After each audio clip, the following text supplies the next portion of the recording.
আশা আছে সেইবিলাক বাবাৰ আগত ক'ম আৰু মই জানো তেখেতে মোৰ যিখিনি মানে মনৰ আশা তেওঁ পূৰণ কৰিব আৰু সকলোকে শাওণ মাহৰ মানে প্ৰথম সোমবাৰ বা শাওণ মাহৰ মানে শুভেচ্ছা জনালোঁ।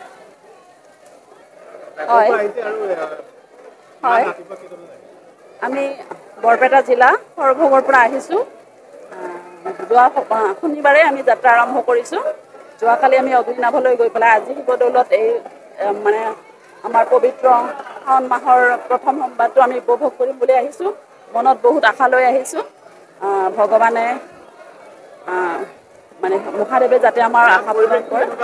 পৰিৱেশটো খুব সুন্দৰ। আমি যোৱা ৰাতিৰ পৰা ৰাতি আমি 6 বজাৰ পৰা আমি ইয়াতে আহি পেলাই ৰাতি 12, 12:30 বজালৈকে উপভোগ কৰিছোঁ। বহুত ভক্ত আহিছে এনেকুৱা বুলি ভবা নাছিলোঁ। আমি ভবাতকৈ বহুত বেছি ভাল পাইছোঁ আৰু শিৱদৌলত এনেকুৱা উৎসৱ যুগে যুগে চলি থাকক। হিন্দু ধৰ্ম পৃথিৱী বিখ্যাত হৈ পৰক। হিন্দু ধৰ্মৰ এই মহত্ব এইবিলাক সদায় চলি থাকক আমি আশা কৰিছোঁ আৰু হিন্দু সনাতনী ধৰ্মৰ দ্বাৰা মানুহ যাতে যুগে যুগে এনেকৈ অতিবাহিত কৰি থাকে এয়া আশা কৰিছোঁ।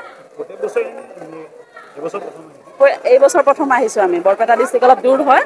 শাওণ মাহত প্ৰথম আগতে আহিছোঁ আমি, কিন্তু শাওণ মাহটো এইবাৰ প্ৰথম আহিছোঁ।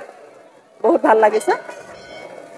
আমি আজি পুৱা 4 বজাত মুখ্য দুৱাৰ খুলি দিলোঁ আৰু ভক্তবান ৰাইজৰ সমাৱেশ দেখি আমি এই নাটঘৰৰ পৰা তেখেতসকলৰ অঞ্জলি উৎসৰ্গা কৰিবলৈ গৰ্ভগৃহলৈ আমি যোগাৰ কৰি দিছোঁ। আমি যিটো আমাৰ আগৰ পৰা আমি চলাই আছোঁ সেইমতে কৰি দিছোঁ আৰু ভক্তবান ৰাইজে দেখি যে শৃংখলাবদ্ধভাৱে মহিলা পুৰুষে শাৰীবদ্ধভাৱে আহিছে। এতিয়ালৈকেও কমেও 2000 ভক্তবান ৰাইজ আহি গৈছে আৰু এই প্ৰক্ৰিয়া আজি আমি যিটো দেখিছোঁ দিনৰ 2:30 বজালৈকে চলিব।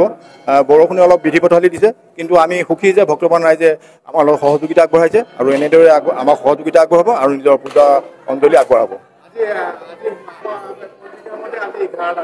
হয়, মানে উত্তৰ ভাৰতৰ যি পঞ্জিকা সেইমতে এইটো দ্বিতীয় সোমবাৰ, কিন্তু আমাৰ অসমীয়া পঞ্জিকা মতে প্ৰথম সোমবাৰ আৰু 2টা সোমবাৰ আছে।